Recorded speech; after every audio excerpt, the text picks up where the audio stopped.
তুরস্কের কোথাও কোনো আলেমকে মৌলানা বলা হয় না, একজন মৌলানা, তিনি হলেন মৌলানা জালালউদ্দিন রুমি।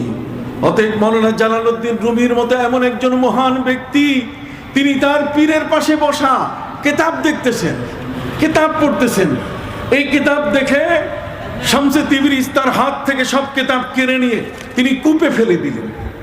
যখন এই কূপে ফেলে দেওয়া হলো, তখন মৌলানা রুমি মন খারাপ করলেন যে তার আসল জিনিস আলেমের তরবারি হলো কি? কিতাব।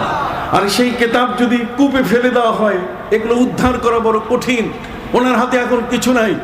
শামসে তিবরিজ রহমতুল্লাহ আলাইহি তিনি বললেন, কিরে মন খারাপ করেছো কেন? আপনি তো আমার সব শেষ করে দিলেন, আমার কিতাব সব পানিতে ফেলে দিয়েছেন। এতে মন খারাপ করতে হয়। যার কাছে পীর আছে, যার কাছে ওলি আছে, তার ভাষাটাই মুরিদের ভাষা হওয়া উচিত। কাজে তোমার কিতাব তো আমি, যারা বলেন তোমার কিতাব কি? আমি। তারপরে